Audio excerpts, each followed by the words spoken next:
Michael Brandon Williams. Not only did I go to high school with him, but he is a person he's a Jesus follower, he's a husband, he's a dad, he's a business owner, and now he's an author.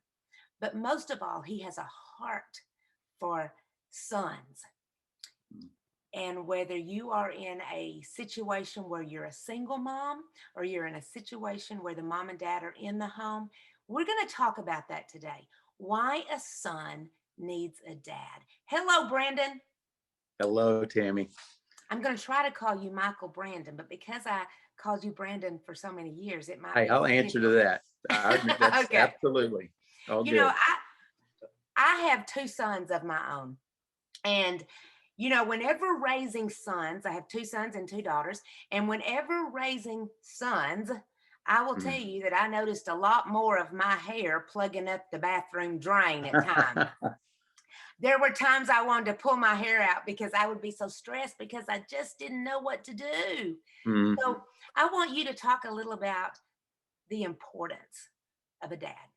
Yes. So I want to preface the importance of a dad of understanding the importance of obviously both a mother and a father, but that's not always possible. So my heart behind this book was to make sure that young men and men who maybe not have received that voice from a father, or even the word father might even be a wound, that they realize that they absolutely do have a phenomenal father, the Abba Father, and that they're not duped into thinking they don't have one.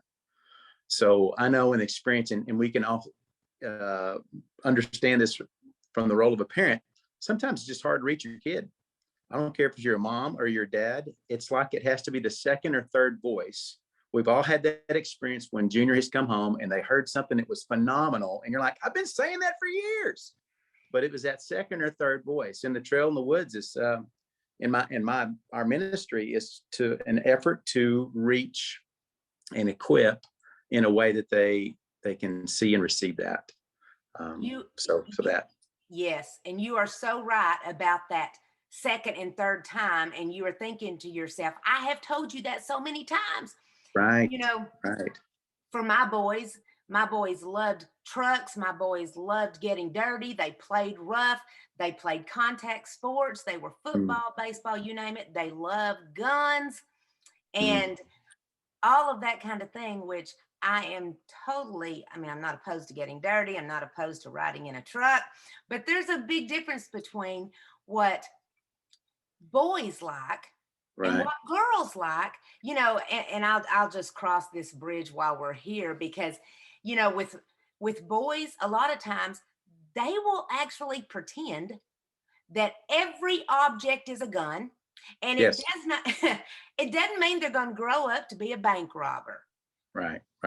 And a lot of times, another thing now I know with mine, and I've seen this in the little boys in our family, sometimes they will even pretend when they're in the shower that that's a high-powered assault rifle. Okay. All right. You have definitely raised boys. You have. I just raised the bar. But that's the thing. Boys and girls like such different things, don't they? Yeah, right. We're boys of all ages, men, we learn through discovery. And we love to dig, to unearth, to hunt.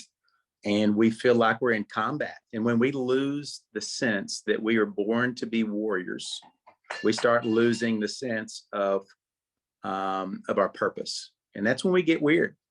If you ever see an angry little boy or an angry old boy, it's a lot of times we've lost identity. We think we don't have respect. That's our love language, is respect and recognition. And it comes from purpose. So, at any rate, not to get too deep into that, but the short version is that's something that a father can give. Now, I didn't say a father like just a dad. I'm talking about spiritual fathers, people who speak in. I've had those in my life, and they've made a big difference. When and I know you said we're not going to dig into that part, but you're right on that. We see angry boys. I was a middle school teacher for a long time, and I had angry boys in my class, and I've seen angry men. You know, I like what you just said about Yeah. why they're angry. Say So that so one let's more time. so let's unpack that a little bit. So when we get scared as men, we have learned, and our default is not to show fear. So the only other really powerful emotion we have is anger and rage. So that's why you have so many pissed off old men. That's why you have so many very angry young men, is we're wondering who we are, why we're here, and what our identity is. Unless we get rooted in something eternal, everything's going to be a quick fix that ends up with an emptiness. And there's a whole nother lesson on that. But the short version is, we are in a time and day, Tammy, where we've never had as many angry young men and pissed off old men. Sorry, that's probably not a Jesus way of saying that, but it is. But just, hey, and don't we have enough of both? I agree. We got plenty. It's time to make a difference in that. And that's where our heart is to point to something that's eternal, that fills that bucket, that answers the question that every man of every age is asking: who am I? Why am I here? What's my purpose? And do I have what it takes? Significance. What I'm Yeah. hearing you say is that there's a lot of angry men and angry boys are searching for significance. Yeah, and we're scared, and we're not. Last thing's going to come out of our mouth is we're scared. So what comes out looks like rage and anger and bitterness, and we'll scare you away from asking us the right questions. That is so good. That's when your husband, your boyfriend, your significant, your kid, when they get mad and they're fighting, they're like, "Don't let me touch that. Don't let me touch why I'm scared." That's good. So they've got to get that. And one of the best places to get it is the woods. In God's creation, He created that so we experience Him in a way that's deeper. Explain, what do you mean by how they get it is in the woods? So I think it's Romans 1:20 talks about that none of us have an excuse when we see the magnificence of His creation. So that wonder, that dig and go seek, is right there in the woods. Proverbs talks about that it is the glory of God to conceal a matter, glory for kings for it to be revealed. So God loves the fact, and He knows the way we learn, right? He built us. So we want to learn by seeking. You've taught before, Tammy, so you know this. When you try to teach something and you're going audio, visual, kinetic at these kids, and there's some of them it's just not hitting for some reason. And but men, we like to discover. We like to say, aha. We don't want to be given the map and the directions. We want to go find it for ourselves so we can say, see, I'm the provider, I'm the coverer, I'm God, who God made me to be. I'm your covering, and I still got what it takes. And as soon as we start losing that, we get scared, we get angry, and then you start seeing the other stuff that comes with it. That's a good point. And I've had conversations with women about the behavior of their sons. I've never had a conversation like this on Tammy and Friends where where I'm talking to a man who's given his perspective. And I think that is so important. You know, one of the things with my husband and I, when we were raising our kids, he would say, Tammy, you got to pick your battles. You got to pick your battles. And because often what I thought that the boys should not do, he said, that's just what we do. That's what we do. Yeah. I'll never forget a time that he was taking one of our sons to a baseball camp, and he went out and paid like $400 for a bat. My mouth fell open. I said, what? How could that be any different from a cheap bat? And he goes in and he's telling me all these reasons why it's different. Sometimes women don't understand the differences, do we? Yeah, and you shouldn't have to. In some ways, I love that you love them anyway. And when they see it's a safe place to do something that may or may not make sense, and they can just tell you what they're feeling, it takes many years to get to that place. We don't start getting emotional and sappy and experiencing real what God has for us until we feel like we're safe enough to do it. By that time, we got wrinkles like I've got. I mean, it's just, how do you help these young men understand what they're experiencing? So 3 things a young man needs to hear from a father. Okay. And when I say a father, whether it's a grandfather, a man of significance, someone they respect, they look up to, they admire. And that's where there's opportunities, organizations like Advanced Camp and other things can get young men in a place where they can hear from a man of significance, but they need to hear this. They need to hear that they have what it takes. They need to hear that someone sees God's blessings and intent in their life. And then they need to hear that I love you, that I'm proud of you, so that there's a pride that comes, and that's something powerful. That transaction is powerful. It's so powerful, Tammy. We talk about, well, yeah, of course they should hear that. But I'll tell you a quick story. I know of a brother that later on in life, he realized he had never heard his father tell him he loved him. So he approached his father, and he was in a position of, he was probably about to pass from the earth, and he was in a really bad spot. And he said, Dad, I need to hear something from you before you leave. I need to hear you tell me that you love me. And his dad got very emotional. He told him, he said, I can't. And he said, why can't you? Because my dad never told me. Wow. So how do you pass along something you have yet to receive? You talking about getting scared, because we're not, if we're not in the Word of God, we're not thoroughly equipped for every good work. We don't have this equipment. Now, later on, the good news is he did. And in that exchange, not only did they get to exchange I love yous, but he came to Christ.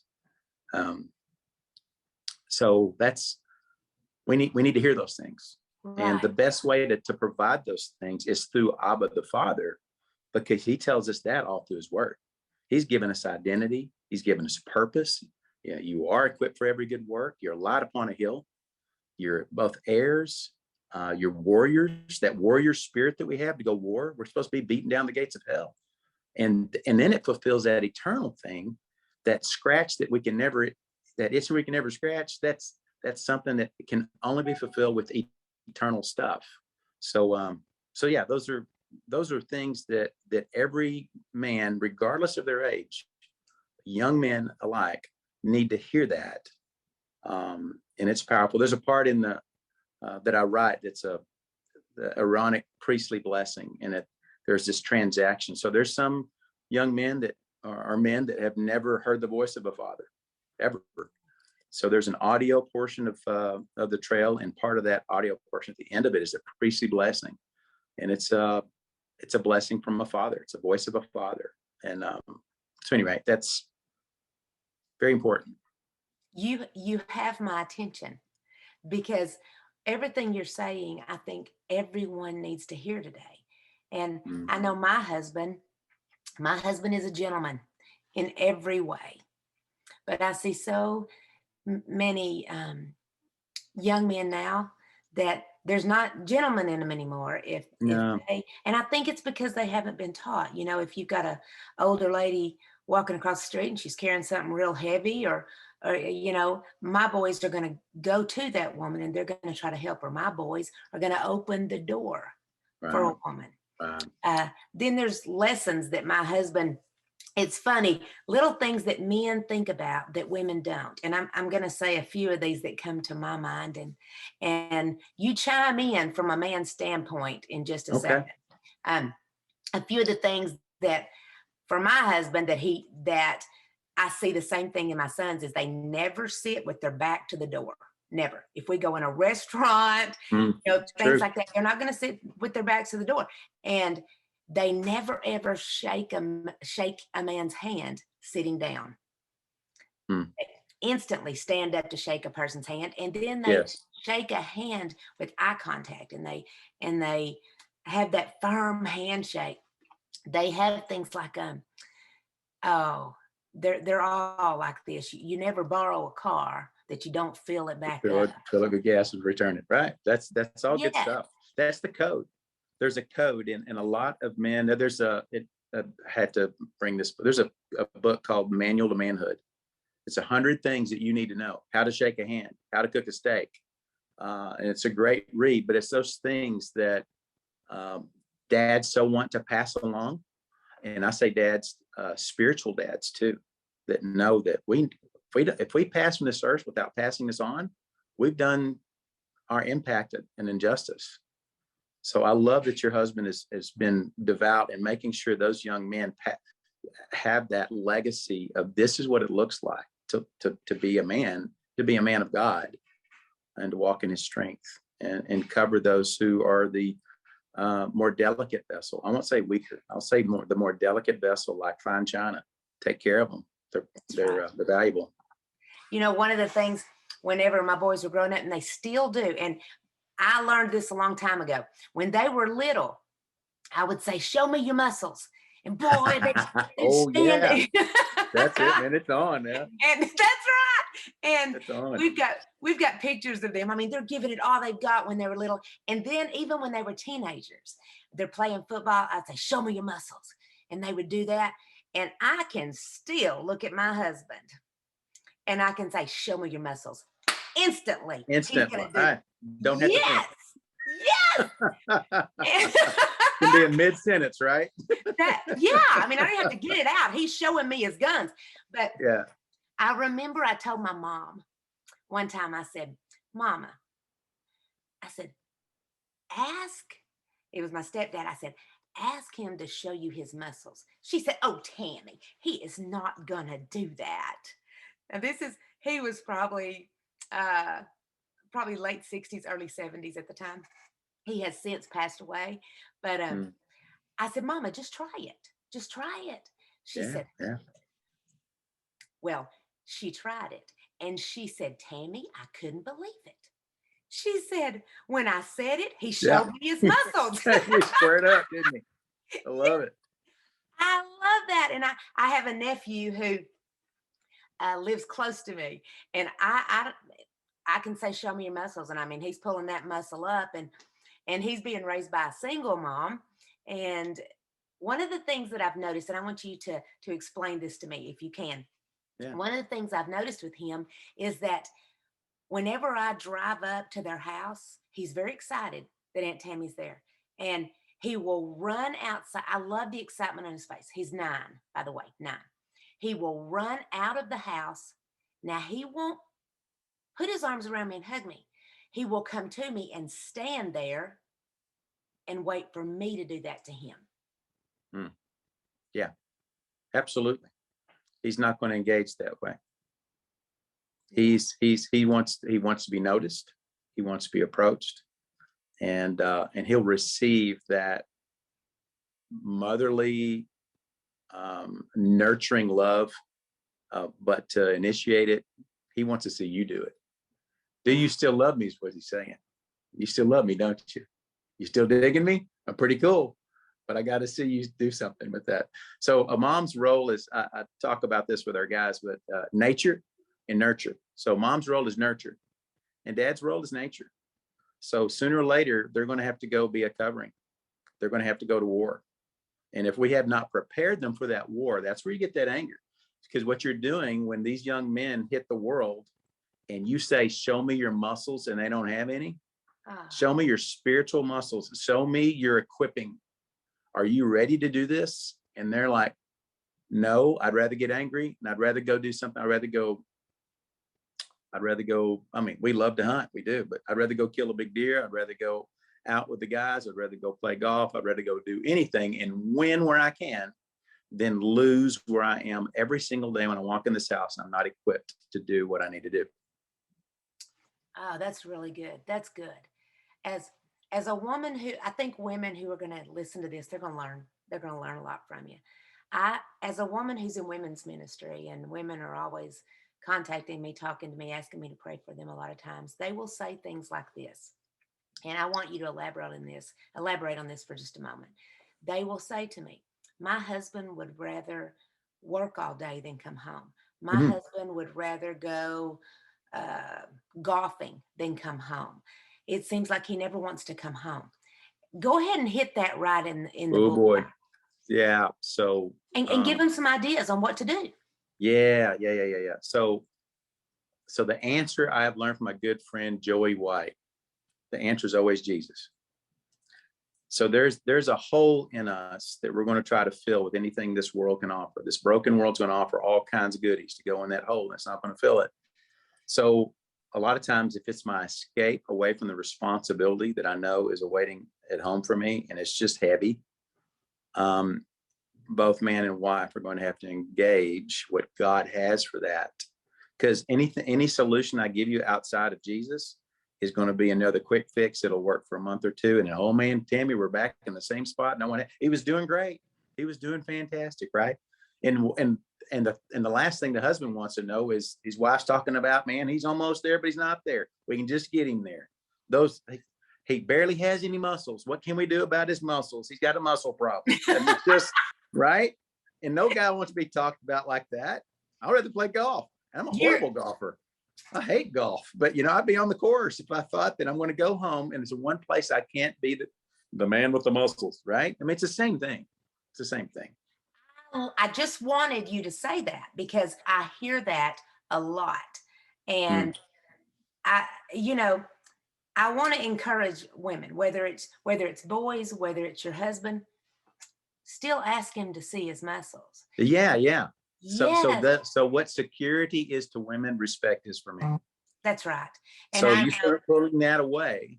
You pull security away from a woman, hey, no scorn like it, right? Watch out and the same thing for their kids. And they should. You fight like heck.